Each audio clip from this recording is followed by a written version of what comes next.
am the Dominator, Stuart Allen. This is Stiff Right Hand. We're coming back at you with more nonsense.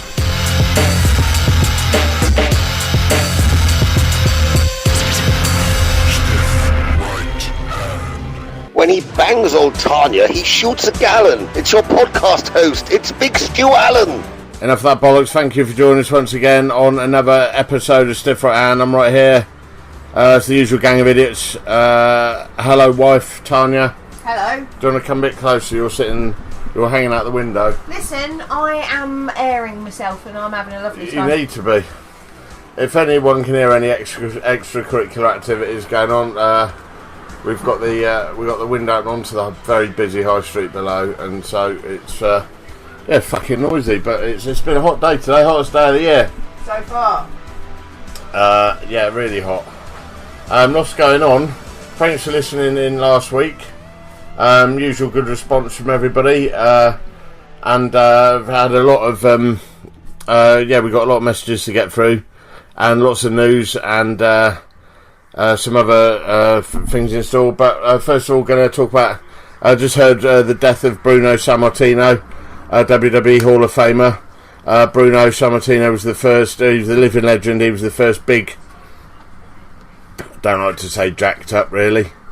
Although he was a huge gorilla of a man, but he was the first big sort of household name WWF wrestling champion before Hulk Hogan. He was a guy. He was very much. He was, obviously an Italian American. No frills. Black trunks, black boots, no gimmick. He was a brawler. He wasn't a big technical wrestler, but he was a big power wrestler and a brawler. A fantastic name. And he was kind of like the WWF version of Dusty Rhodes. He was associated with the common man, with the everyday. Obviously he was big in Madison Square Garden. All the New York faithful loved him and grew up watching him. He was never a big fan of, the gimmick era when Vince McMahon obviously had huge heat with Vince McMahon, and when the steroid trial took place in, I think, 92, 93, he was very much instrumental in trying to bring WWF down with his knowledge of the drugs brought into WWF by Dr. George Zahorian, who was the guy who was the main steroid guy at the time, if I remember rightly. But he was obviously welcome back, as everyone seems to come back always, and is welcome back. And he was invited into the Hall of Fame, and so there you go. Rest in peace, Bruno Sammartino. Busy time for both of us at the minute. Yeah. We're busy promoting our Academy show coming up on Saturday night, June the 30th, at the Battle Memorial Hall. It's our next episode of NEWW, which is the offshoot of EWW. It's our Academy. It's our Academy brand. It's our Academy brand, and the show, lovingly titled The Spy Who Shoved Me. So there you go. Tickets going to be on sale very soon from Hastings Swiss Information Centre and other means. My shop, Scarlett's Cafe. Scarlett's Cafe. Oh, you've decided to join us now, have you? Listen, I need to have a snack because I'm getting crotchety. Ooh. I'm sitting in the window opposite our neighbours, and they can see right through, and I ain't got many clothes on here. You've got one clothes I've got one clothes, and I've got my headphones on, and I'm sitting there. And they could be... and you are spread out like a buffet. Yeah, you could told me off the other day for my nuts and these very shorts, actually. Yeah, well, you come into my shop and you were distracting my staff with your bollocks. Well, I've got I'm all a scrotum. I was sitting there with my big old man's nuts all spread out, and I love these tap-out shorts because, you can rude. Well, you can let yourself hang loose in them. When you get to my age... It's one of the few things in life that you can do is let your nuts out without fear of reprisal. My ankle's so bad at the moment. I hope we're going to talk about my ailments. Why do you always have to every week? Your ailments. Stu Allen's ailments corner. I've got dreadful Prescription corner. osteoarthritis in my ankle due to years of being a fucking fat twat, I should imagine. But yeah, it really hurts. And it's very, very painful. Very painful indeed. And you very kindly took care of my ankle when I got home from work. And for that I'm grateful. That's very kind of you. Well, Are you going to join in this? You're sitting there with a podcast. I thought I'm giving you a free show. Tell us all about your week so far. it's been alright. It's hot. Great. Tune in for more of this awesomeness next week, won't you? No, I've just been working really hard and trying to put together some ideas for a recipe book that we want to get published. So that's like a cool another string to the bow of the business. Today was very warm, so we sold loads of ice cream. That was good. Yeah, it was. You're going to do well with that this year, I think. Yeah, I just really want a day off. It's been a bit relentless. It's getting a bit much, so I'm looking forward to going away at the weekend. I was this morning driving around in my Mercedes-Benz hearse, as you do, and. Can you say the company's Mercedes-Benz hearse? Well, it wasn't Mercedes-Benz. It's not literally like your personal hearse that you drive around in. Yeah, well, no, it's kind of mine because I'm the assigned driver to her particular hearse. But it was a lovely morning. It was a blue sky, and driving along the seafront, and I thought, do you know what? I have a little play Russian roulette with the old radio channels. And being so close to France as we are down here, you often manage to get a French radio station, which I did, called Blue Tard. So I left it on and I ran away. Fucking what? It was fucking great. It was. It was wonderful. It was like I was driving around France. I didn't have a fucking Scooby-Doo what they were fucking yapping on about. But I had the windows down. Oh, it was wonderful. Made me want to stop for a croissant. What was that thing we were watching last night about those fucking robots on the news? Oh yeah, they were kicking off. They're saying that finally taking our jobs. And they're not. They're bullshit. These robots. I think we discussed them not long ago. No, we discussed sex robots. Yeah, but they're much the same as sex robots. Robots are no better than they fucking ought to be in my book, because I think we've all been fed a line here, because. You know, in iRobot and movies like that, you think, oh, it's not going to be long with the way technology's going that we're going to be challenged by these fucking fuckers. But the way it's going ain't going to happen, is it? They're clumsy as fuck. And to be perfectly honest, they're devoid of all personality. And this fucking robot...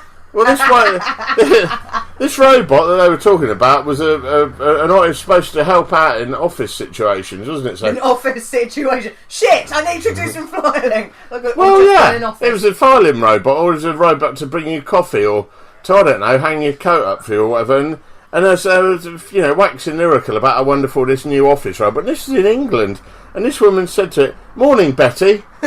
And this robot just deffed her. Yeah, rude cunt robot. You spent that fucking Morning, thing... Betty! Nothing. Fuck you, Maureen. Didn't even get fuck you. Nothing. No hello, no fuck you, no fuck all. So, morning, Betty. That fucking cunt couldn't even reply. So don't say, don't sell me on a fucking dream that we're going to be having robots wanking us off or doing our banking for us. It ain't happening. Well, the problem with robots is this, right? They don't say good morning. Well, one, they're rude, and two is that we have to make them, and we're stupid. So. Exactly. We can't do shit. We can't do shit in this country. For instance, we can't get McDonald's orders right. No.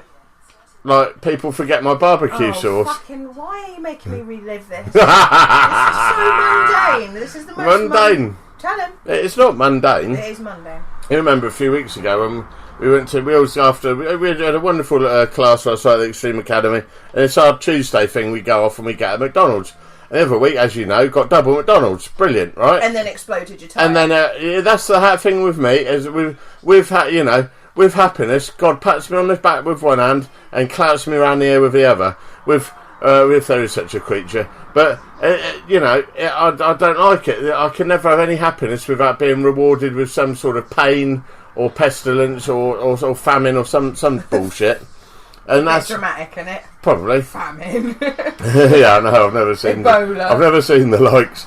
But it's it annoys me that I couldn't even get so much as a fucking double McDonald's without having to fucking hit a pothole. Oh, fuck off, life.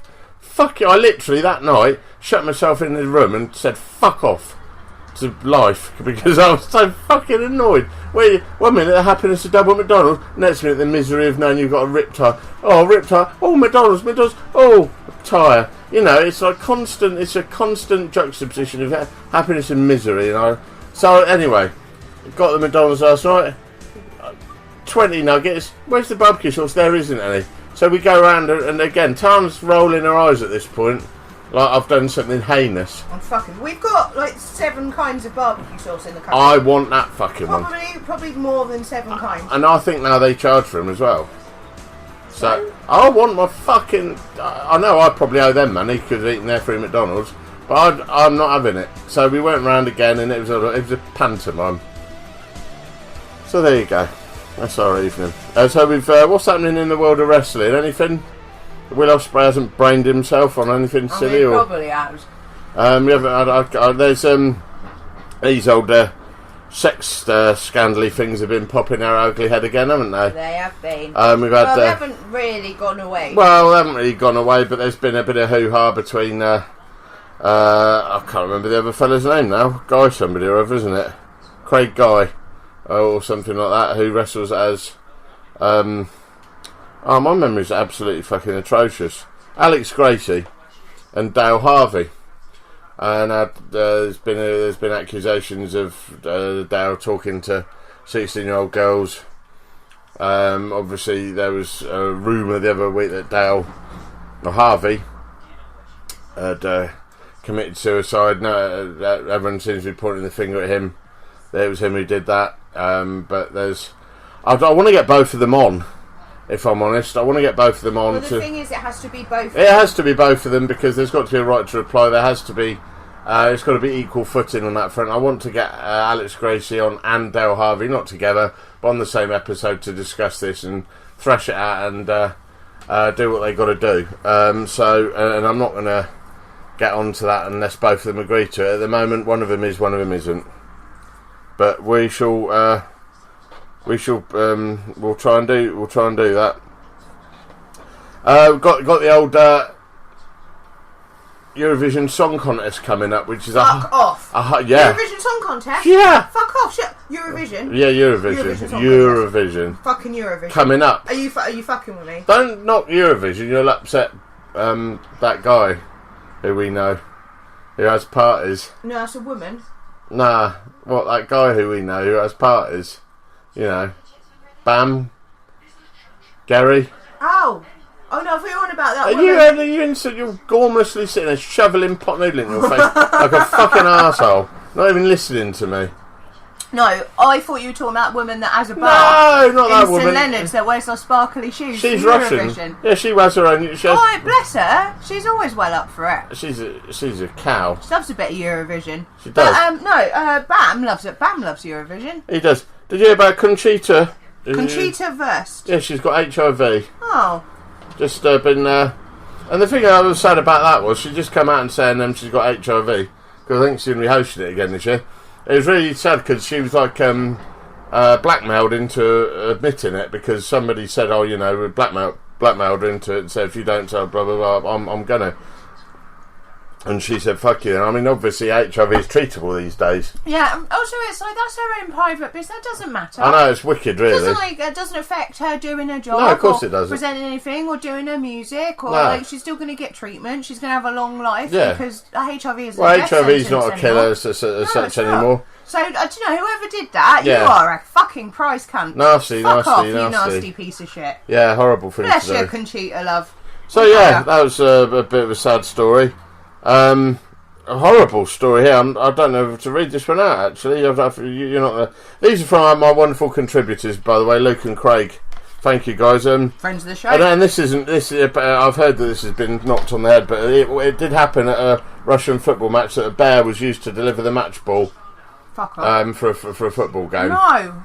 And they're saying bears could be used to deliver a match ball at World Cup in Russia. That is not going to happen. They've said it's not going to happen. Shame on you, Russia. Russia's fucking Christ Almighty. Russia's a medieval society. I'm fucking furious. Like, you can't even be gay in Russia. Russia's a hateful society, and I don't care. You know, I don't care. I know they're a major world superpower and that, but Christ Almighty.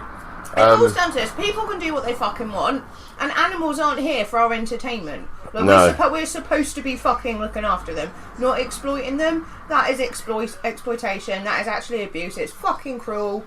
Like, leave the bears alone. Just let them fucking go about their own business. Don't use them for cheap pops. I absolutely fucking makes my blood boil when fucking animals are used in this way. Like, there's just no fucking need. There's no need.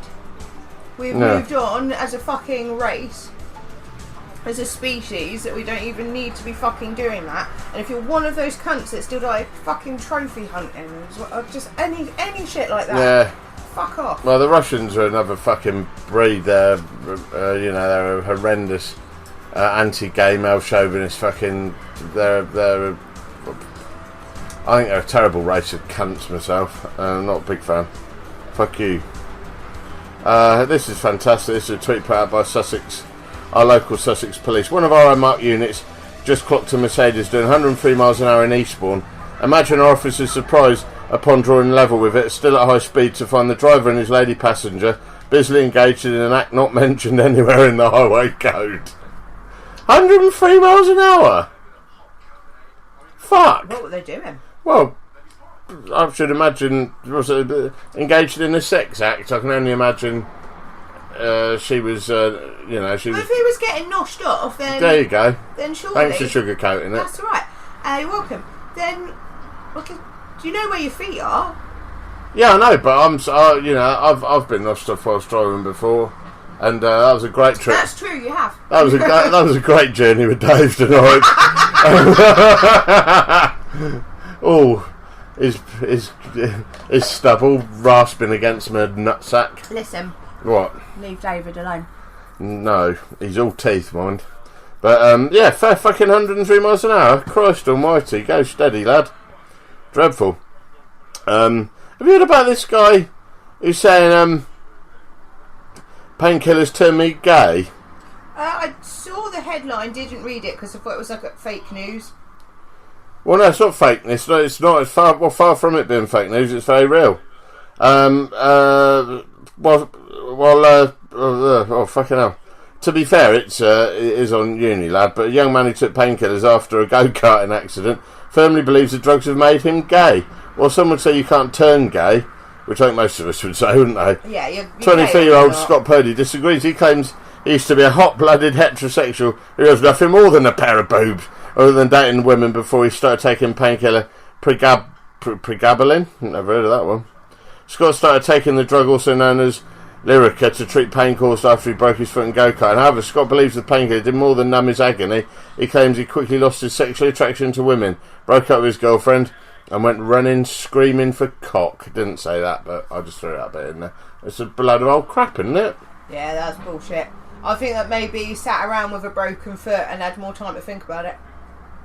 Well, yeah. Well, apparently he went. He went on this morning. Apparently, he went and spoke to Dr. Raj. Oh, see, now Dr. Raj won't take any fucking nonsense. Well, apparently not. So when asked if it was possible that painkillers can make someone gay, Dr. Raj said, in simple terms, no. And the story then, really, isn't it? Yeah. So there you go. Sounds like he is around lots of very unsupportive friends, and like he had to come up with a gimmick so that he could come out to him. Yeah. And that's really sad. It is very sad. Get some better friends, love. You'll be alright. Yeah. Well, no, the gay scene's thriving and colourful. Isn't it? Yeah, beautiful. Crack on, mate. Get a cock about you. Oh, come on. Why'd you say these things? Get a cock about you. Fuck fucking Christ. What? Why say it? What do you want me to say? Not Gay that. girl! No. Nothing. Is that going to be the subheading for Gay Pride in Brighton? Is it, get a cock about here. Fucking hell, where do you get these fucking sayings from? It's just in my head. You're like a 1970s trucker. Thanks, babe. Fucking hell. Why are you looking at? You're looking at me like bewildered and also enchanted. It was like I barely knew you. What else can we talk about before I go on? No, some old bollocks. Nah, come on. But talk about your wonderful new products, because this pizza dog that you invented. We've already talked about. I know, that. but you should talk about how well it's doing. Oh well, yeah. I mean, it's selling terrifically, but like hot cakes. Oh my god! Shut the fuck up. It's interesting to see what businesses in the area are influenced by my shit. Oh yes. Because a very reputable burger chain.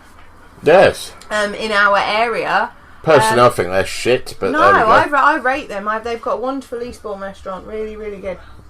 Well, Hastings one ain't up to shit. But St. Louis. But I would have and do visit them when I'm in Eastbourne, because I really love their food. I rate them, but I wouldn't have ever expected them to borrow inspiration from our menu, and was just like, okay guys, cool, I see you, and you obviously see us, so that's great. And I just think, like, my shop's tiny as well, so just to be inspiring guys that are leaders in their field or what they do is a great thing. It's fucking annoying when it happens around here. We had this thing the other day where, obviously I can't mention names, but a business that sells similar products to mine in the town, like, bear in mind that, like, my stuff's all fucking handmade and beautiful, but they sell like a mass-produced equivalent in the town.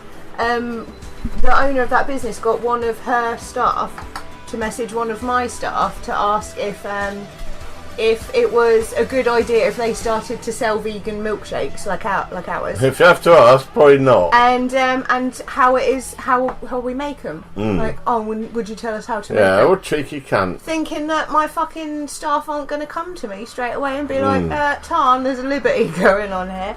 So I had to go and visit a business and discuss that with the owner. Well, you dealt with it very well. I mean, if that had been me, I'd have probably smashed her in the mouth. No, the thing is, like, the way to deal with stuff like that is to go and be quietly intimidating, but only use words where, when the story's repeated back from her perspective, it does not make you sound like an arsehole. Yeah, well, quite right. So that's the way to do it. But no, I just politely pointed out that if anything like that ever fucking happens again, that I would just simply not say anything to her. I would just post the screenshots on my social media so that everyone can see how she runs her business. Don't give me, like, so there's trade enough in the town for everybody, so there's no need for this sort of, like, disgusting underhand thing, everyone being jealous and shitty and threatened by everyone. Just, like, it's about doing what you love and what you believe in, and fucking loving your product from fucking start to finish and every step of it, and then there's then it's genuine. And then you're serving something that, like, is an experience rather than just a dish or a product.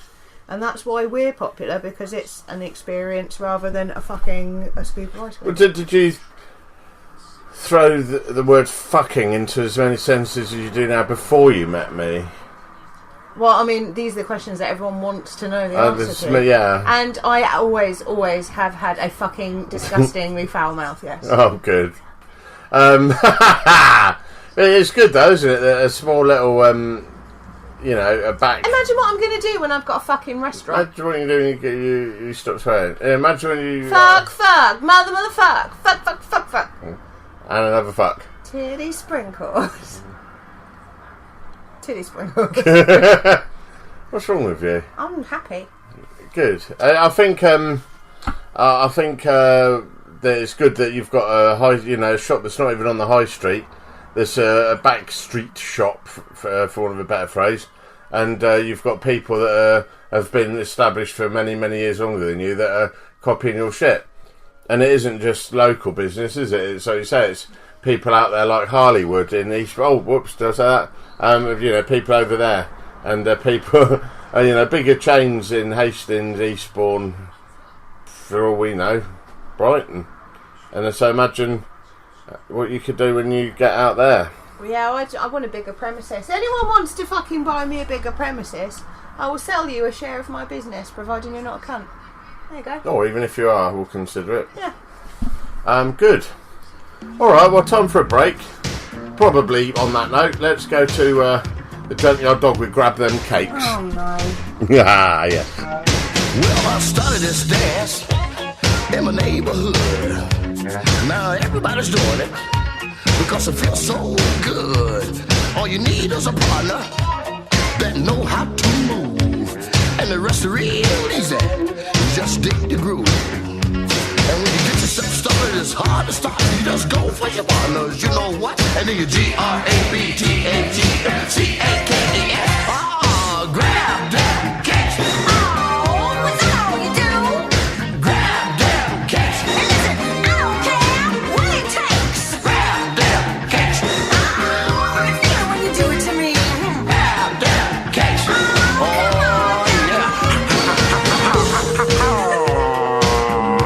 This is the old talking to your mama. Live in this shut off living color.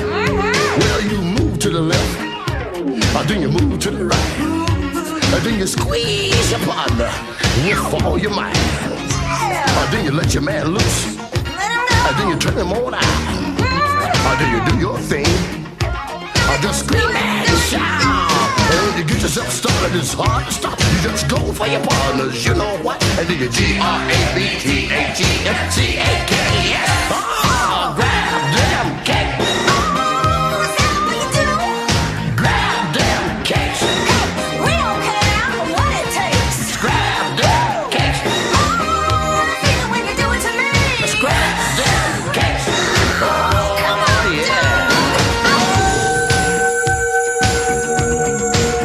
Oh, it sounds a little bit like the wolf man again. No, but it's the dog, baby. 310 pounds and nothing but twisted steel. A little bit of such a bill, baby. I'm barking at the moon.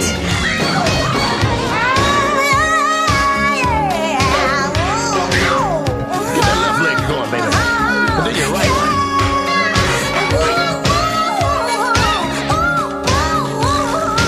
You got it.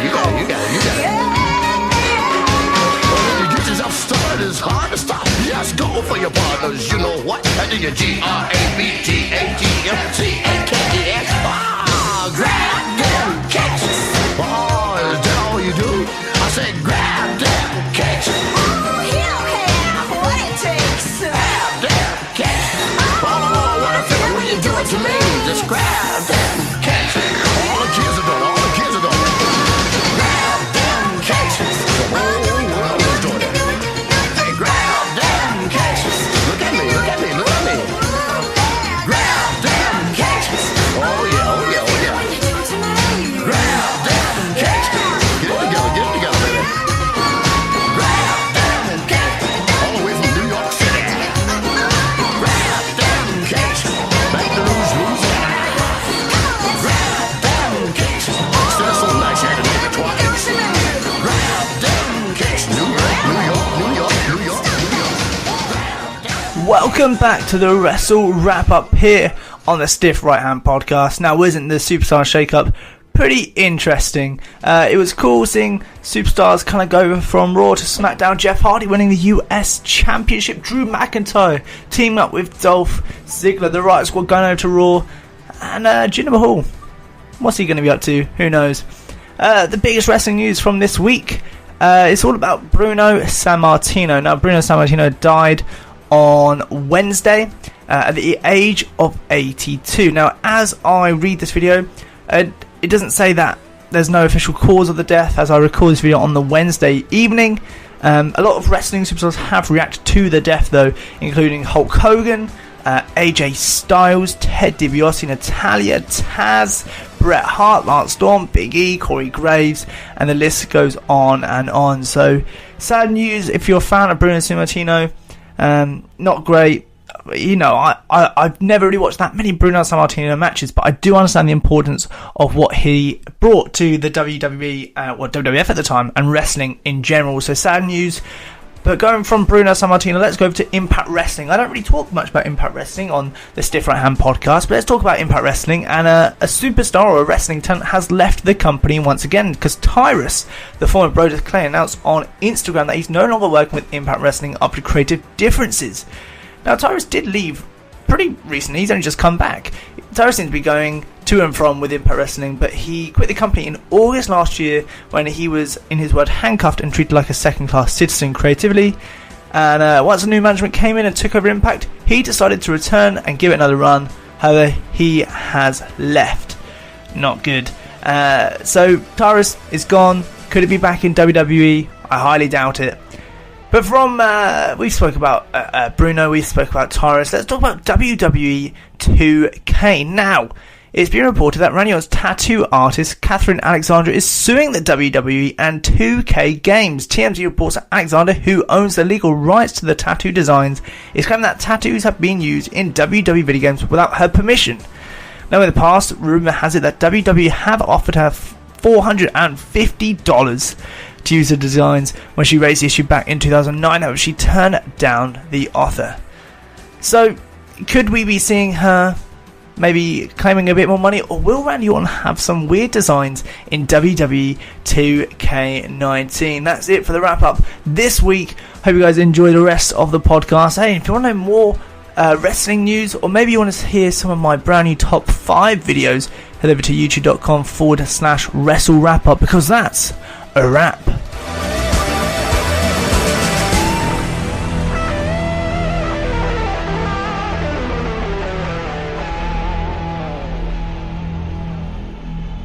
Giving you your weekly dose of a kick in the nuts, this is Stiff Right Hand.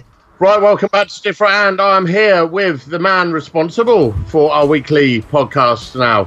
The man also responsible for the Rock Show Live, which you can hear every Monday night from 8 p.m. We're here. Let's have it for Big Jim Hussell. Evening to you, young Stu. How are you, sir? Oh, I'll do, you know me. Haha, I understand you've got alcohol on the premises. Oh, I'm sorry, drunk in charge of a transmitter. Despicable. Well, I've had an absolute shitstorm of a day today, mate. I've got an inflamed ankle due to arthritis and walking around like an old cunt. And and to top it all, my beautiful car's decided to explode on me. Yeah, so, tell me more of that. That was bad.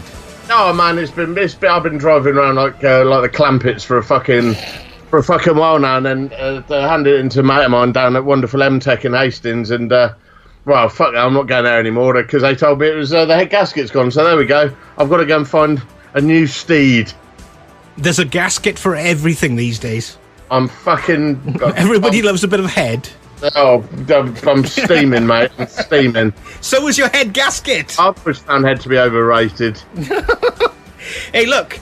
Now time for some serious chat about what's going on in the world. I'm interviewing you here. Oh, sorry, mate. Sorry.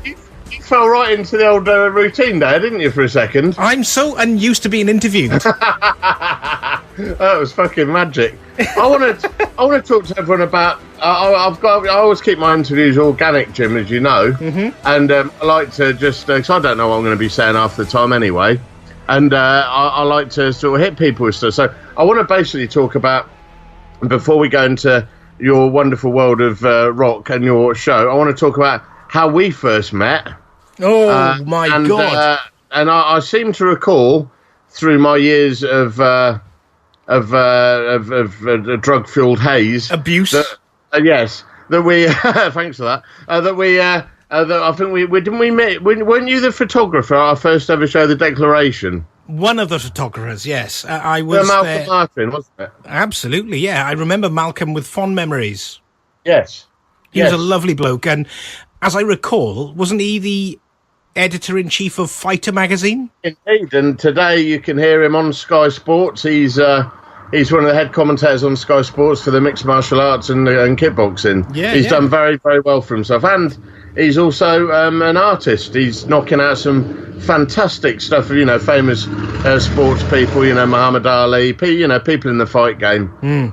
Some fantastic artwork. But yeah, he's what a lovely geezer he was. But I seem to remember that you came down with Lee Edwards. Bless Lee Edwards. He's now doing blowtheblues.com. I need to get in touch with Lee, man, because like I've told you before, we've got our big 20th year anniversary on October 21st. Yes. And we've got a lot of people coming back for that one. And Lee, obviously, is, probably the most, other than Adrian Street, it'd be lovely to have two Welsh legends. Yeah, it would, because, Lee, I've always had a lot of time for. He was a great champion. He was a great opponent. He helped me an awful lot when I was in my rookie days as well. We were sort of both been doing the job, for the same time. But he was one of those guys who's so talented at so many different things. Definitely. When I knew Lee, he had just come out of being in the judo scene. Started training with Jason Cross, the Welsh Wizard. Yeah, Jason and I speak to Jason very often. I'd heard about Jason for years and years, but met him after he retired, and he's been an agent of ours at WAW, and I've had a lot. He's a great guy. Yeah, definitely. And Lee then went on to be Sir Sidney Lee. Yes. For the EWA? Was it EWA? The yeah, box, it was. Dirt box kid. Yes, you got it. And I remember that. Absolutely at that Walthamstow Assembly Halls. Yeah, that was big, man. That was back in the day. That was sort of advertised on the back of Power Slam magazine, and it was absolutely. Yeah. They were bringing over some of the ECW guys when ECW was hot. Ulf Herman, I remember. Ulf Herman. Dear old Ulf, he's a fucking nutcase, man. Do you know he was the head bodyguard for Rammstein? Oh, get lost! No, he wasn't. Yeah, he was. I didn't know that. Ulf, I did a few shows with Ulf for FWA, and he was a huge guy, huge fucking guy. Yes, he was Rammstein's head of security. Well, I had no idea. Yeah. But Lee came from that kind of perspective and fell into the Mad Eli's grappling association. Oh, God. Well, as did some of us. That's very topical, isn't it? I know. But look, we did that back in the day. 1988. 88? What am I talking about? 98. That made out like we were all innocent. We needed the money. But come on, it wasn't that sort of... 1998, I got to know Mad Eli. I got to know Lee then through Mad Eli because my very first reffing gig was with Mad Eli. Well, at the end of the day, they were, obviously people take a piss at Mad Eli. He was what he was. However, some of those shows he did in Bath were awesome fucking shows. And not forgetting that me and Lee got locked up for one night. I remember that fucking well, I do. I remember Carl Conroy. I'm going to say his name. Carl Conroy, the governor. He got a smack with a baseball bat. The place got locked down. Lee was in the cells. I was outside in the car sleeping, waiting for him. It was 5 o'clock in the morning. We were both freezing cold. Do you know what? Made the papers. I've still to this day got the newspaper cutting of that. I've got that as well. Yeah. We were quite chuffed with the headline, EWW champion. Yeah. And, of course, the photo was one of Lee's creations because it had him. That's it, with the thunder and lightning. Exactly that one. Yeah, it was an EWW publicity shot he made for himself. And so back in the day, of course, Jamie and I were, any publicity was good publicity. So we were like, yeah, we'll take that. Fuck it. Absolutely. And the flip side of it, of course, was that when Lee went into any venue in South Wales, because the papers flowed across the bridge, of course, it's that ruffian wrestler bloke. Yeah. It's that guy with a chain on his ear. Yeah. And he always put everything into his character, whether it was the magicianship, the harmonica and the band, or whether it was wrestling. He just put everything into everything.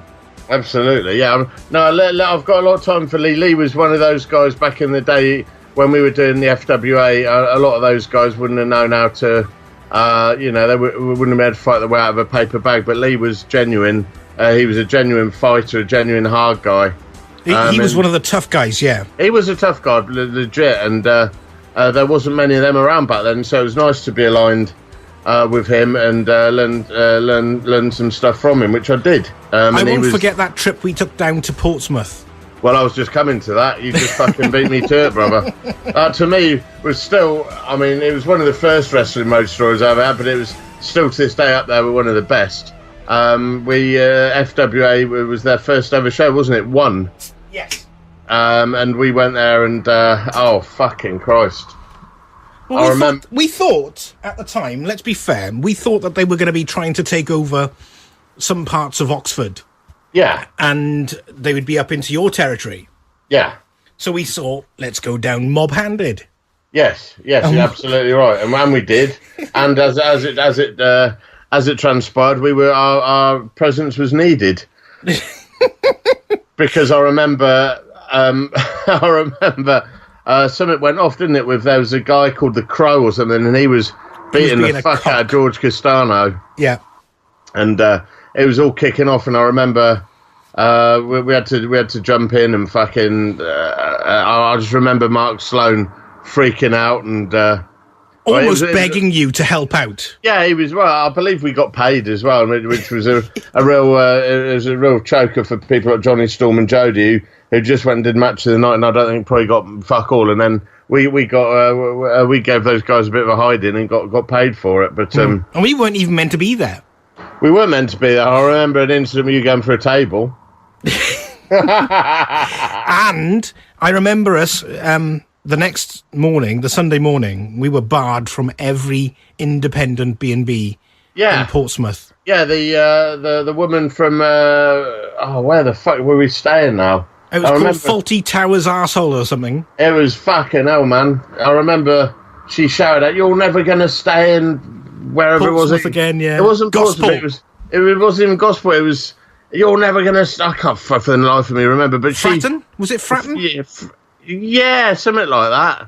And she thought that because we'd smuggled Jody and his girlfriend in because they didn't have a place to stay, that she thought we'd smuggled two quote-unquote black prostitutes in. Do you remember how Jody got out of the place? Didn't he take her dive through a window or something? He took out the window, on the balcony, up and over the roof, and down the other side of the building. Hell. That was amazing. And then what happened on that then Sunday morning, we went all the way back up to, I think it was Kidlington? No, not far from Jamie's gaff. And we had that gymnastics place. Yes, fucking hell, that's right. Yeah, we did, didn't we? Holy shit, that was... I had my photo taken with those tigers. Oh, my God. Yeah, that's right. Bloody hell. Christ, that was a long time ago. Yes, that was Haythrop. Yeah. So that was back at... yes. Haythrop, that was Amazing Animals, wasn't it? Yes. And so... wacky fucking time with some fucking strange times, man. But that was the business in the UK in the late 90s. It's matured so well since. It has. And like I said, we've been there throughout, and you've seen all the different incarnations of EWW. You know, we've gone through, you know, we're at the Palace days when we had the, you know, when it was hardcore and it was extreme. And in my mind, I wanted to produce a very raw, a very raw hardcore style of wrestling. But then obviously things move on. We had the Billy Wood era where things it was certainly more a family show, and we were bringing in a lot of names, American names. Whereas now we're hitting really, really big venues, as you know. The storylines, we put an awful lot. I hate the word fucking storylines. It sounds so namby-pamby, but the angles, we put so much fucking effort into the creation of these things that people follow and invest so much time in and come back and follow it again and again and again. And it doesn't matter where we go, where we say we're going. These people follow us, and obviously you are very instrumental with that, with the Rock Show, and you've helped us publicise our shows now for the last probably 4 fucking years. Well, in this, guys, yes. But before that, you were on the radio with me in Cardiff. Yeah, with Binder. Oh, let's get into that con artist. Yes, he was that was a radio station, wasn't it? In It was Capital Gold. It was the actual Capital Gold was radio it the original station. Capital Gold? Wow. Yeah. Because that was, those were we used to get on there, and we used to pull some ridiculous stunts on there. We used to have people actually phoning in, believing that we were going to, set him on fire or whatever the fuck we were threatening to do. There, it was hilarious. And I remember the very night of the declaration, I was driving away from the Palace. Was it That the was Palace? that was Exeter Hall in Kidlington. Exeter Hall, right. I was driving away from there on the phone. Binder, and that was a Friday night. Binder was on. I remember. I know what you're going to say. Yeah, I was on the phone in the car on a mobile in 1998. People, yes, I am that old. You thought we were chasing you out of town. Exactly that. He's like, call the police, Jim. Call the police. Exactly, and he hung up on me because he thought I was going to be pummeled at the side of the road. That's fucking classic. But this is storytelling in the classic wrestling style.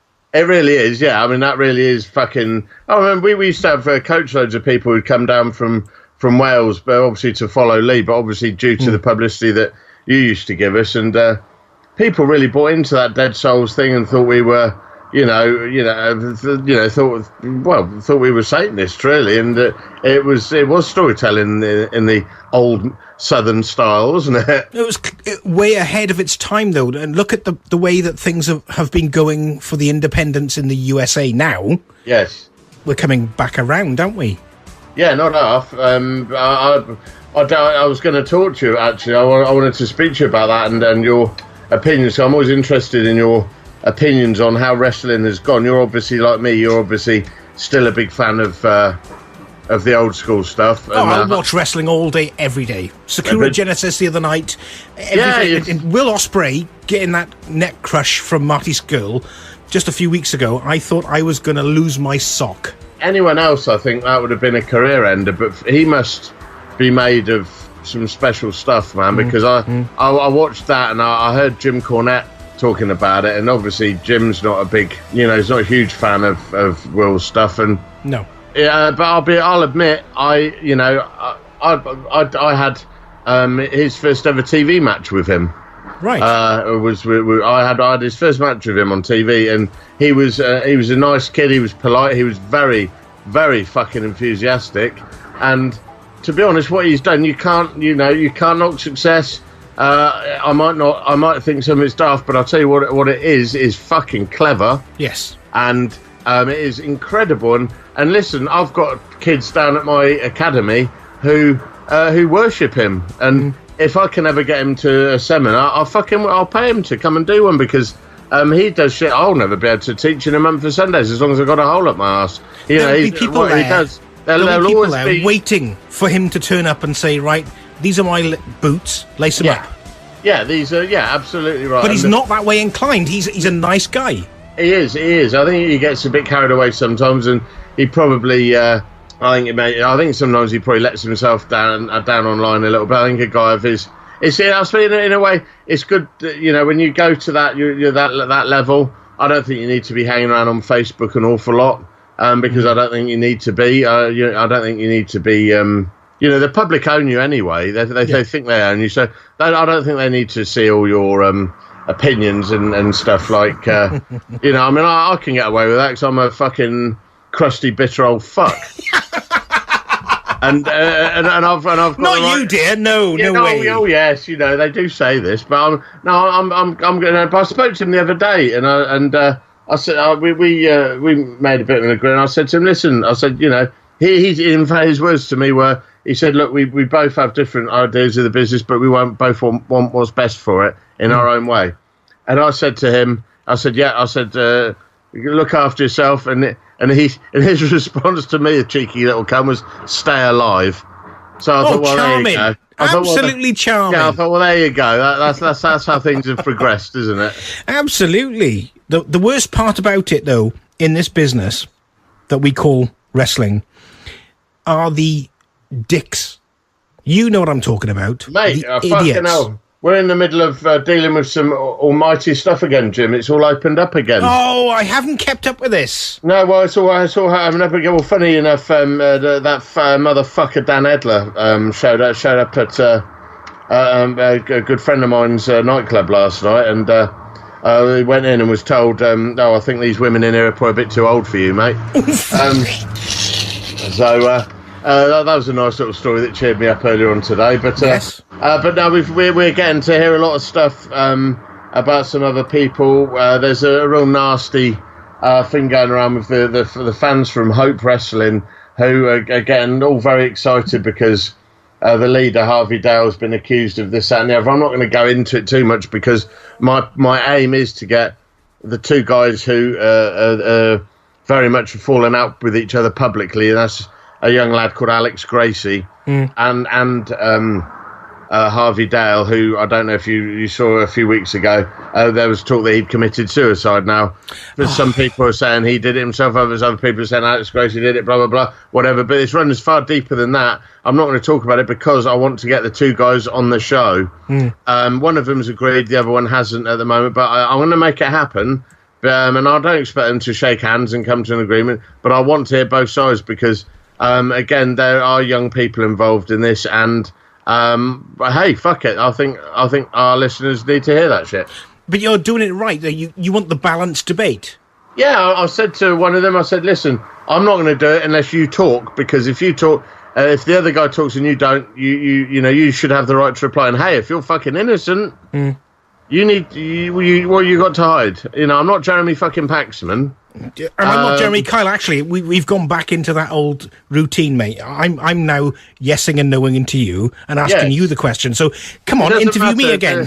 No, I'm quite enjoying it. It's a nice little tit for tat, Jim. I knew it was going to be this way because you're Welsh. So, I don't know about that. What I should myself have you. Listen, have I? No. Whose coat is that jacket? Listen, bud. I want to talk to you about just one last thing on wrestling. You have got a real bee in your bonnet about Shinsuke Nakamura. Oh, mate, Shinsuke is... Why do you hate him so? I hate him because... and this is true hate. You know this. How many times have I posted on social media, Shinsuke, lose that shit? Now, my problem is he uses that mouth guard like it's meant to be a sympathy vote. It's meant to be something that garners him more fans. It's like he ever wrestled without it or not, or he was a rugby player. He would never, ever, ever survive on a Welsh rugby pitch. End of. Well, I don't know that changing his sport entirely is a reason to hate him, because I'm sure I'd never have been any good at the bolero.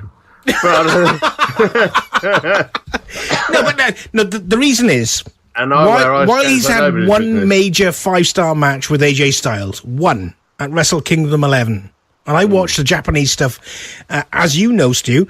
I watched the Japanese stuff, I watched the American stuff, I watched the British stuff. Did you rate him in Japan? He was very, very good. I will give him that. Let me put this to you then. When Sabu went to WWF at the time, they told him, you don't need to do this, you don't need to do that, you don't need to do that. By the way, definitely you're not doing that. So they took everything away from him. With Nakamura, they've taken most of his arsenal away from him. And then the one thing when he did fuck up John Cena, all of a sudden everyone's like, oh, cross, we've got to take even more away from him. I think he's having to work with limited tools. Yes, I'll take that. What has happened to Nakamura? I feel sorry for him. He's been diluted to the PG-13 audience. Absolutely right. I don't think that's his fault, though. No, and I think the McMahons or Triple H or whichever one it is, they need to realise that they've got a real superstar there. Unleash it. Never mind Brock Lesnar. Never mind John Cena. Unleash. Brock Lesnar don't want to be there, man. You saw WrestleMania. That fucker does not want to be there. Oh, mate, I tell you, that WrestleMania match was a joke. It was just, I very rarely stay up for wrestling, but it was great. We had a great night with a lot of our students, and we watched on the big screen. It was a great fun night, loads of pizza, beer, as you do. And it was, the card on paper I thought was one of the best WrestleMania cards for nearly 10 years. But fucking Christ, other than the opener, the three-way with Finn Balor, I thought the show was very, very mediocre. It didn't feel like a WrestleMania. I thought the Asuka Charlotte Flair match should have been awesome. I thought they all looked like they were just struggling to get out of third gear to me. It seemed to me that all we can have right now are the PG-13 matches. Yeah, I hate that shit. We have forgotten the way that wrestling was in the 80s, in the 70s, in the 60s. Bloodletting was actually there. Yeah, obviously there was I don't know whether it was the hard way in the main. I'm assuming it probably was, but like you say, it's incredibly. You can't. How can you ever have a cage match with no blood? Look, Bruno Sammartino, that guy, rest his soul. He went and bled for his craft. He didn't need to. Yeah, absolutely right. And I think I don't know, just everything from the padded the padded barriers to the thick pads outside the ring, everything. I know these guys have to work 365 days a year and more sometimes. You know what I mean? But they're employees now. They're not contractors. They're now employees. Everything looks so. It looks very, very safe now, and I do miss that when you used to see, even JBL taking someone's head off with a lariat. Do you know what I mean? Or Ahmed Johnson dump someone on their bean. Do you know what I mean? Or Yokozuna get a bit too Larry with that fucking sit down splash and take Dwayne Gill's head off. I miss all that shit. Even with, they even managed to fuck Vader up. Do you know what I mean? And I hope he gets well soon, by the way. He's in the hospital. Apparently so. Apparently everything's going well. Yeah. I've been following that story, and apparently he had an awful lot of shit, which was due to a lot of bad, I think what he described it as culinary decisions. Bad cholesterol and lots of T-bone steaks. Absolutely right, for good. He's one of my favourites, and we wish him all the best. But think back to WCW days when Leon was doing some massive moonsaults for a man his size. He was fucking awesome, man. He was phenomenal. What an absolute beast of a man. Well, I remember watching that in '92, and then watching Bam Bam Bigelow doing the same in '92. I was thinking, which one is the best? For me, Bam Bam Bigelow, man, his day from Bigelow from '86 through to '88 was phenomenal, mate. Honestly, he lost it a bit as he got older. But if you look at those videos, you look at the films of Bigelow, sort of when he was teaming with Hogan in '87. Remember how he looked? But he was about 26 years old then. Yeah. What the actual fuck? What the fuck was that guy eating? He's 26. He must have been eating gravel. It amazed me when I heard the other day that like Jim Cornette, in the 1990s Starcade, Jim Cornette was like 26. I'm like, those guys look like they're in their mid-40s to me. Yeah. Very strange. But that's the road trip story, you see. This is where Cornette comes in with his... And Tom Pritchard to a degree, and Bruce Pritchard or whatever. They come in with these incredible road trip stories, and it shows on their faces right now. I love Bruce Pritchard, man. He's a good guy. Yeah. I spoke to Conrad actually online not long ago, and he's a cool guy, man. They've done some good things with their fucking... That's something to wrestle with, is incredible phenomenon. I just find it. Do you know what? To a good point bringing that up, because I find it very, very worrying that WWE have bought into all that now and are producing some of those shows, because obviously this, some of those uncensored shows where he's just bashing Vince McMahon and telling stuff that you'd never hear normally. All of a sudden now, is there going to be censored? No, they're going to kayfabe it, aren't they? It worries me that I don't want you. It's some things. It's lovely that WWE can't touch some things, and like now that they're getting, they're obviously sniffing around the world of podcasts. I'm thinking, oh, for fuck's sake, there's nothing sacred anymore. That's the problem, isn't it? That's the problem. When they know that somebody has got something that's marketable, they'll just buy it up. I know, it's so fucking... They're like... You're next. You know, You're next. Yeah. Oh, I'll never sell out. I never will. They're like Disney, aren't they? It's fucking true. Absolutely. It is. It's the global sort of umbrella. Come down. It's the individual superstar. Come down. It's the next level of superstar, and so on and so forth. You are next. Stu, you're going to be bought out by WWE. You're going to have $65 million in the bank. You're going to move to Florida, and everybody's going to be happy. At least I'll be able to buy a new fucking car. Brilliant. No, listen. that's cool. Listen, let me tell you now, let's get away from wrestling. Let me talk to you, because obviously you've got a massive love for radio. You've always... me? Not me? Yeah, surely no. You've always been obsessed with it. You've always been very good at it. What made you... I've known you for all these years, and when you started the rock show, I never knew you were such a rock aficionado. When did you decide you were going to do the rock show? It was 2000 and... No, I will take that back. It was 1993. I was at home in Swansea, South Wales, and I thought, I can make some format radio here and try and get on the news station that was coming to the area, because Swansea had Swansea Sound, which was an AM service. Yeah. What is that noise? Oh, so my neighbour revving his Harley up. He's gone. Oh, that's fine. That's cool. We love a Harley here. I was trying to get into an AM service, Swansea Sound, and they split off when the FM licenses went out.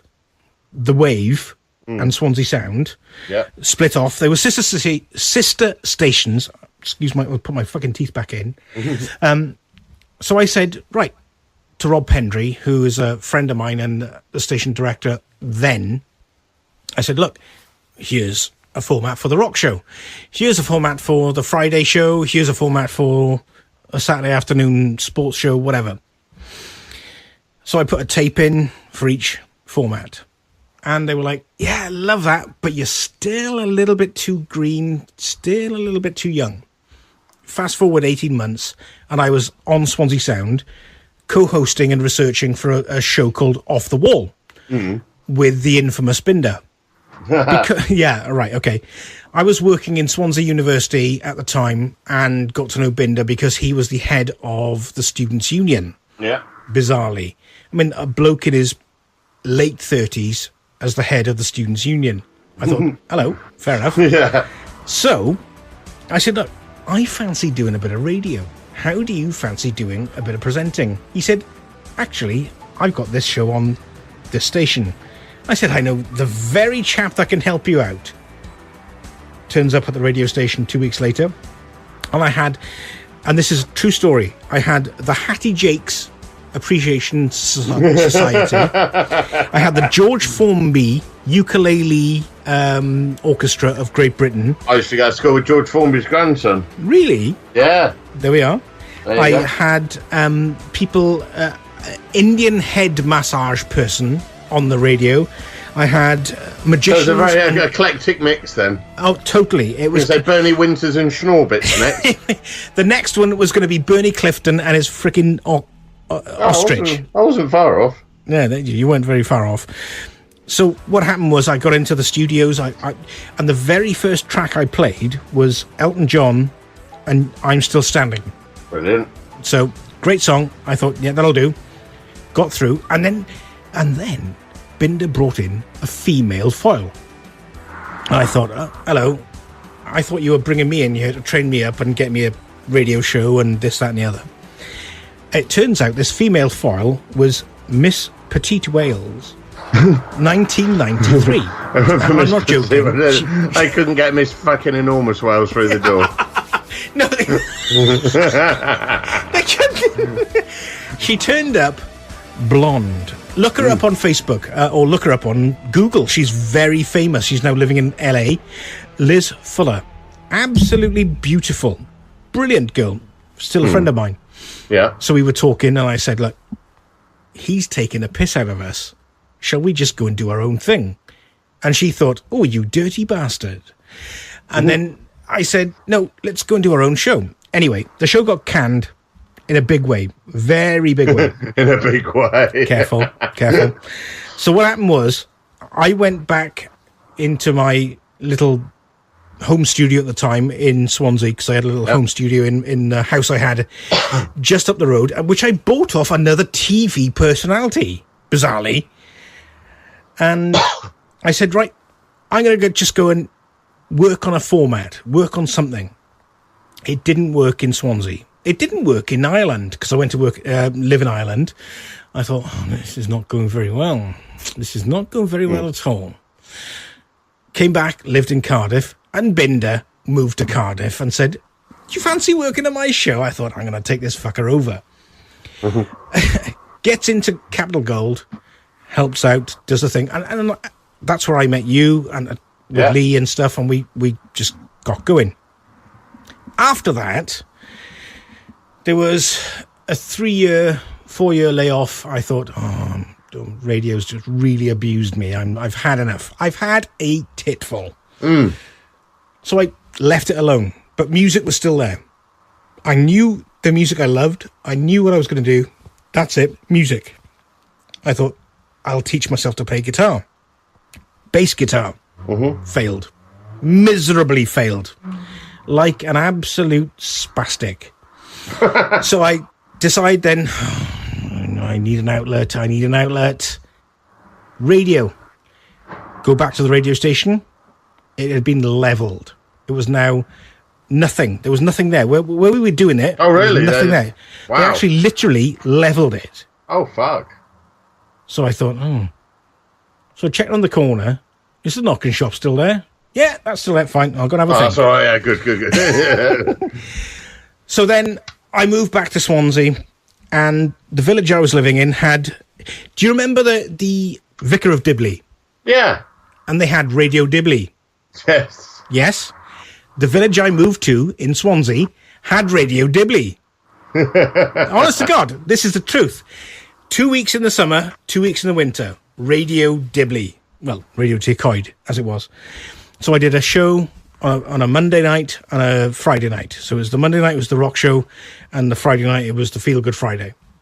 And that continued. And I did a show on the Friday night one time, and it's still in the member section of the website right now, from New York. And I paid for satellite time from New York back to Swansea, and we did a 2-hour show from basically in the sort of 1 mile square of Times Square. Wow, that's awesome. It was, and it's still on the Rock Show website right now in the archives, and people can buy into that one-time payment for 10 quid, and you get access to all the videos and the audio presentations and some of the stuff we did before it was the Rock Show. I mean, and on that point, I must say, it was one of the times where we did our very first online TV experiments. We did a radio show with online TV from the room that Whitney Houston died in. No. Yes. Whitney Houston died in the room. We were there, and we were doing the radio show. You could have pulled her out of the bath. No, well, we were there a week later. Hang on.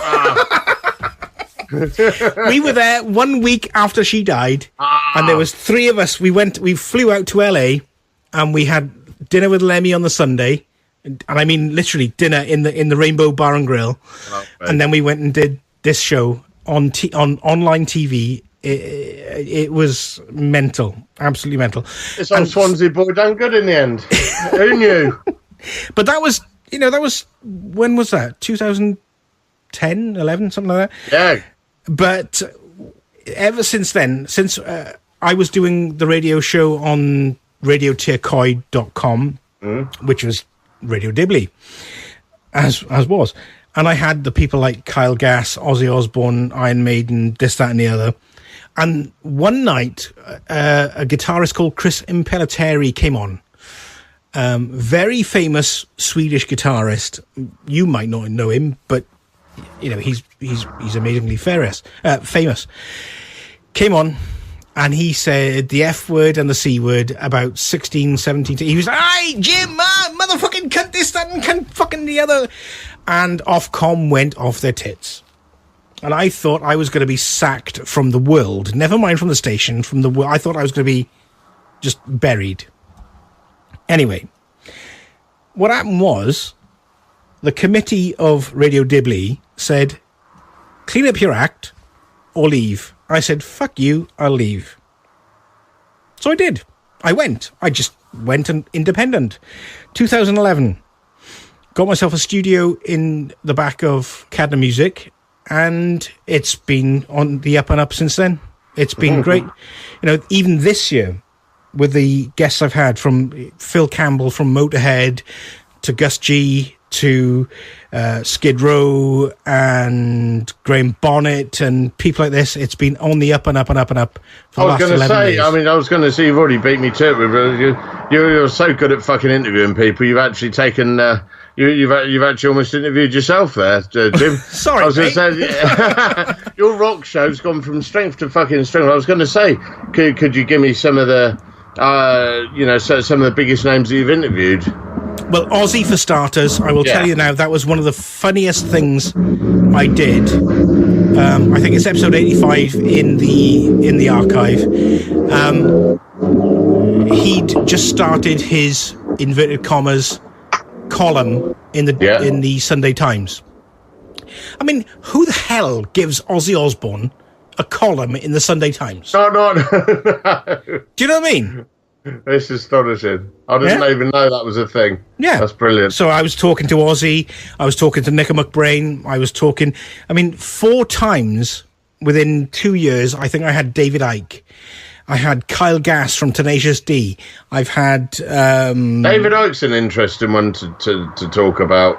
Yes. How was he? Oh, he's fantastic. Because, look, the guy was a goalkeeper for, was it Fulham? Leicester. Yeah, and I remember when he first came out on the Wogan show with in his purple tracksuit, and he was laughed out of the building. But he sells out huge stadiums now. Well, he's doing arena tours. I'm not joking. Yeah. The minimum he gets is 1,500. When he does the Wembley Arena, minimum 5,000, probably 6,200. Do you think he is a very clever salesman, or do you think he really believes his stuff? He definitely believes his stuff. I know that for a fact. What he does isn't... It's not sales. He tells you what he's researched, which is a different reality to what we get on the TV, on the BBC, ITV, whatever. And he says, this is not for me to tell you what you believe. This is the information. Go away and think about it, maybe research it, and come back and then say, actually, I like a little bit of this, or you're talking bollocks. He doesn't care either way. It doesn't bother him whatsoever. That's interesting. But and I'm quite glad to hear that too. On the flip side of that, I've had the crazy people. Literally crazy people. One night, true story, absolutely true story. I was in the Radio Tiercoid studios very early on in their full-time license. It must have been 2010. I would say with full confidence, actually, 2010. And somebody came in and started just taking photos. I thought, I don't know them from the volunteer staff. I don't know them from the management staff. I don't know them. And all of a sudden, they were gone. Literally. Out, in and out. But they were taking photos around where I was. Yeah. And I was the only rock show on the station at the time. And I thought, that was quite weird. Were they press? Were they... Whatever. 2 weeks later, literally 2 weeks to the day later, this guy sends me photos with like Microsoft Paint scratchings around these photos. I was the one taking photos in your studio. I thought, oh, lovely, fantastic. I love it. Open the photos and you will see the reptilians that were surrounding you that night. I thought, for fuck's sake, get off. opened the photos, and he'd just literally drawn like lizard faces around some sort of white space. So I emailed him back and said, "You're a fucking nutter." And he was like, no, but I see all these because you know David Icke and this and... Oh, Christ. No, mate, you're a fucking nutter. Now fuck off. Oh, okay, so he'd obviously heard the interview and put 2 and 2 together. Two and two together. He put 2 and 17 together. Jesus Christ. Holy shit, man. But and that was a small, we had a 5 mile sort of radius around, maybe getting 25, 30,000 listeners on a Monday night, more online, of course. But these days, I mean, last week's figures, and this is not a joke, because of the syndication we are now getting on The Rock Show, and I've worked a long time for this, 6.29 million listeners. Wow, that's awesome, man. That's awesome. And you get huge listeners from, you get a lot of listeners in Japan. Ohio, konnichiwa, good morning, Japan, domo arigato. You get a lot of listeners in Japan, don't you? Yes, I do, on Free Radio, 97.1 FM. Yeah, massive. Yeah, I mean, it's gone from strength to strength over the last 2 years. It's got enormous, absolutely enormous. Well, and the quality of the show and the guests on the show, I say, me and Ty listen to it as often as we can. It's a very, very enjoyable show. Thank you very much indeed. I do try to bring in as many big guests as possible. Sometimes it's nice to get back down to the roots and having the local bands, the Welsh bands or the English bands or the bands from Scotland and Ireland. But this year, so far, and I'm going to say, it's been a bit of a stellar year for us. That's not me being a big head or a brag. We've had the likes of Skid Row. And here's a funny wrestling story for you. I think I might have told you. Yes.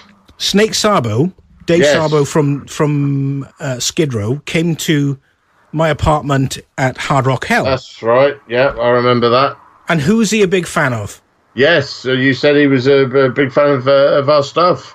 Yes, and he's a big fan of Paige and the Knights. And the Knights, yes. Yes, and what happened? I hooked him up with Soraya. Yep. Hooked him up with your product, and he's now going mental. They are actually booking their their rescheduled tour, because they had to go home because of illness, around your date and the next Epic Studios dates. That's very exciting. Yeah, very, very exciting. I did tell one of our guys, Gaz, Jeff Leppard, and he was... Jeff, yes. Obviously, he was thrilled to fucking bits about that. So, obviously, Skid Row are big heroes of Gaz. So, yeah, wonderful stuff. Yeah, those guys, and it's not just those guys. Vivian Campbell from Def Leppard, literally Def Leppard, wants to come and see the EWW product. That's cool as shit, man. Well, I was a huge fucking Def Leppard mark when I was a kid, so that would be awesome to meet him. Can you imagine Vivian Campbell standing up when Jeff comes out? Oh, mate, I'd lose my shit. I'm unashamedly a Def Leppard fan, so that's wonderful.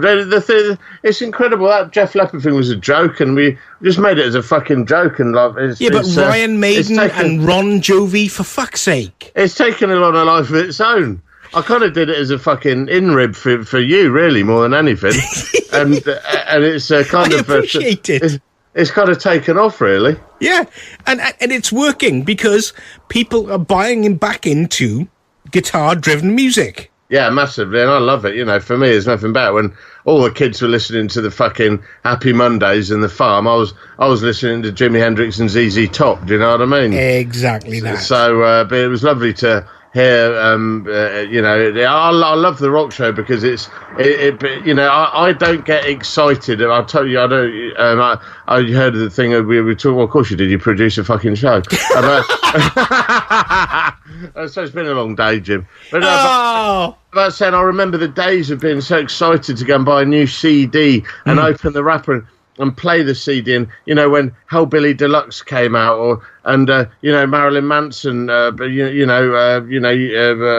was it called? All the Rob Zombie stuff and the Rammstein and all that. All those albums when they first came out, the excitement to go into a shop and buy those, and the excitement in music for me now has waned a little. So it's lovely to hear a whole new wave of music on your show, and you're introducing us to new people I've never fucking heard of before. It's great, man. Well, that's what I try and do, is bring out people or bands from Scandinavia, from Australia, from the USA. Great.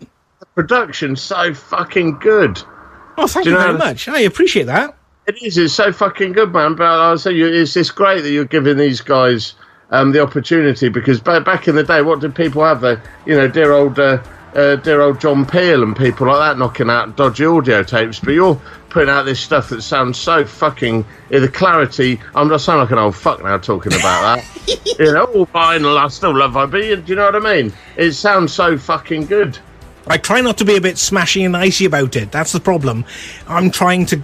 There's always going to be a little bit of that with you, Jim. Of course, yeah, mate. Of course, yeah. Absolutely, mate. It's absolutely brilliant. That's half the reason I love you, mate, because I'll say you are a bit of a throwback to the old DJs, but I'll say the fact that your knowledge of the music industry, especially the rock industry, is fucking awesome, and you're getting stuff out there that I've never fucking heard of, and it all goes on my fucking gym playlist. Well, that's the idea. When we get people in, whether they're live, whether we do pre-records like we do, or whatever, the music is still there for the taking. Who are your picks to be the next big up-and-comers? I'm going to say that the Doomsday Outlaws... They're very, very big. Very big. Fucking name. Yeah. I love Inglorious, and anybody who knows me knows that I love Inglorious because, not least because I know all of the band, but because Nathan James, who is a massive Thor-alike. And have you seen Nathan James? I haven't, but I'm going to look him up. Look at Nathan James. He was on quite a few reality shows back in the day, and he looks like Thor with spray-on trousers. Honest to God. I love Forever Vendetta. Hey? I said, I'm fucking sold. He sounds great. Oh, it's huge. I'm not joking. He's 6'3". He looks like Thor. He's got that full thing going on. But he's just bought a place... What is that noise? There we go again. Fuck off! No, don't tell him to fuck off. Tell him to rev it up more. Noisy, hairy fuckers. Sorry about that. Nathan is, like I say, 6'3". He's as wide as he is tall, and he's just turned himself into Farmer Piles. It's get off my land. He's moved down to Devon. Great singer. Absolutely brilliant singer. And I've got some unreleased stuff from him as well, which is very, very cool. I like Forever Vendetta, who are an amazing South Wales band. I was going to say, a lot of these guys are these Welsh bands? No, Inglorious, British band with a Swede in there. If you want a really, really good UK band, London-based, look up Deviance, Devience, Deviance. They would go down a storm if they made an appearance on one of your shows at the Sussex Coast College. Yes, indeed. We got some pretty big bands down there. And then, there are so many great new bands, and the old school are coming back. Praying Mantis and TNT, and all these classic names are coming back into the sphere. It's difficult to say who's my favourite. My all-time favourite, I will maintain, is Dio. Ronnie James Dio. Yes, I remember being a Dio fan. Yeah, massive Dio fan. But then I do know his wife now, and I know all the band, and so you're never going to sway me from that. Well, what a wonderful privilege it is to be able to do your hobby and end up rubbing shoulders with these people, man. You've done fucking well for yourself. Thank you very much. A couple of weeks ago, I was actually with some of the guys from the Dio band in Bristol. I interviewed John Karabi from the Dead Daisies, who you must have heard of, the massive band. Ex-Motley Crue singer he is. But I had, Marco Mendoza from Whitesnake, Doug Aldrich, Dean Castronova from Journey, and David Lowy, who's one of the biggest billionaires in the world, who put together this band for just shits and giggles. And we went to dinner and we had a great laugh, and it was fantastic. So it's like a super group, enormous fucking super group. Oh, totally. That's marvellous, man. Wow, that's cool as shit. And Jim, we're going to have to wrap it up, brother, because we're we're gonna run over a lot of time here, so and you're Holy shit! Yeah, look at the time. Shit. I know, but I mean, that was always going to happen, wasn't it? I'm interviewing the one of the main interviewers of in British radio, so it was always going to happen, stick. That's what I'm called. But I just want to say while you're on it, Jim, thank you ever so much for everything you do. We get an awful lot of people.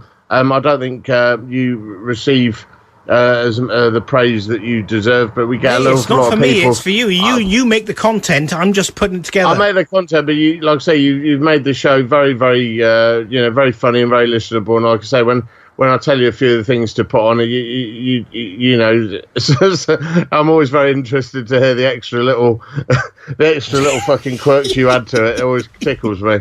Well, when I tweet you, or if I message you when you've said something to Tanya, for example, it's from the heart, because you tickle the fuck out of me, man, and I mean that in the most manly way possible. Well, it's a wonderful insight. I never realised that we'd have so many people tuning in to listen to just me and my wife be as we are. I mean, that's just how the way we talk on here is just us. It's just an awful lot of me being an arsehole and her rolling her eyes in the background. Look, personal opinion is never an arsehole thing. It's what you think, it's what you say. That's what I keep telling her. Yeah, keep telling her as well.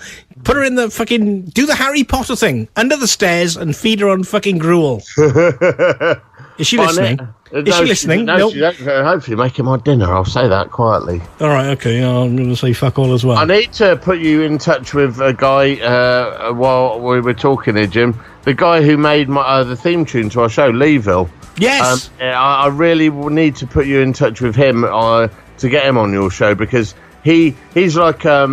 I compare him to, like I say, he's very much like John Cooper Clarke. He's like he's like a people's poet, and his stuff is so fucking unusual. It's a bit Aphex Twin, a bit Nine Inch Nails. Yeah. But he's honestly, he's a huge wrestling fan.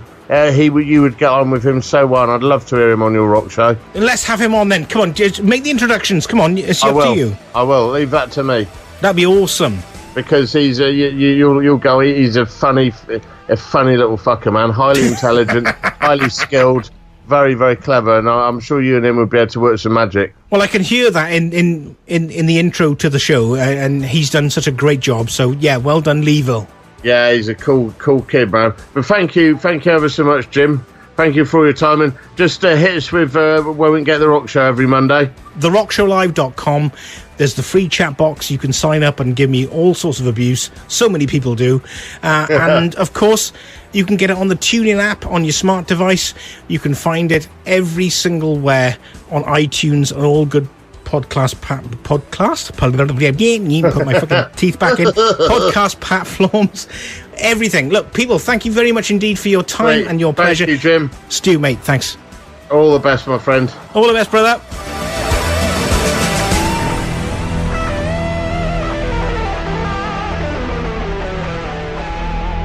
You want the truth? You can't handle the truth, you cock jazz. This is Stiff Right Hand. Right, that's all for another episode of Stiff Right Hand. That was awesome interview there with Big Jim Hussell. The wife's here. I'm always fucking here. Pull up a chair. News. You weren't here for that interview. I was shut in here. No, I was watching a show. But that was great. Really, really cool stuff. I had no idea how many listeners Jim's got. Now, nearly 7 million listeners. He's done fucking well, and he's like I say, this he gives you guys the opportunity to hit us in full Technicolor every week. So that's great. So anything from you before we sign off? Yeah. Can I just say, if you're one of those people that go into a business where like workers are working really hard and it's a food business and it's like a kitchen and you've walked into like a servery place and you point out parent fashion that it's fucking hot in the place, I'm going to point out to you that everybody that works there has fucking skin and knows the temperature of the establishment. That's unfortunately, I find myself boiling my piss today. I find myself doing that. It's not in here. You fucking know. I know, Margaret. Do you want to know how I know? I've got skin that tells me what the temperature of my environment is. I find... Just like you do. Fuck off. Susan, you cunt. Oh, Margaret and Susan. Yeah. I find myself doing like I went into the gym tonight and I said, "Oh, fucking bollocks!" So it's like Tourette syndrome. Sorry to anyone who's got Tourette's, but it's kind of like that, but not as bad as what you got it, I should imagine. But yeah, it's fucking aggravating.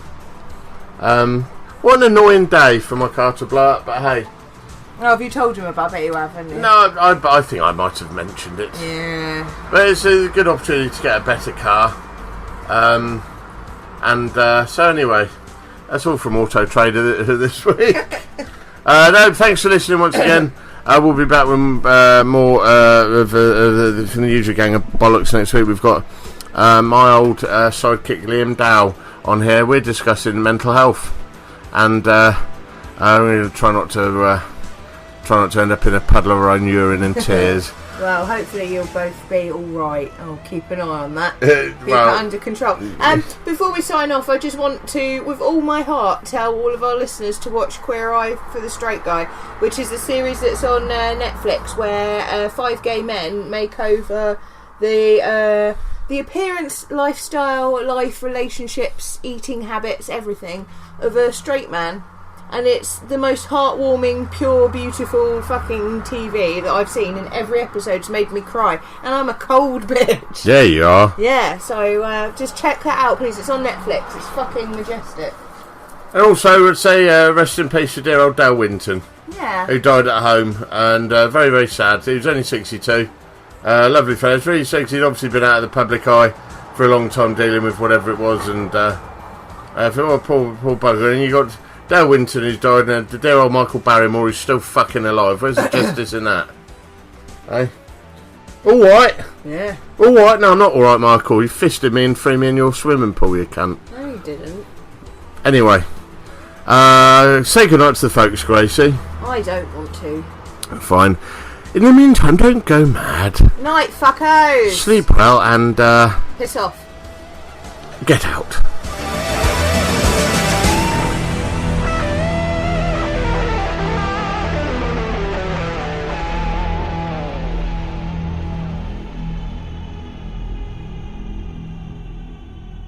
If you have been affected by another subject matter or topics covered on this week's Stiff Right Hand podcast, please call 0800 Go Fuck Yourself.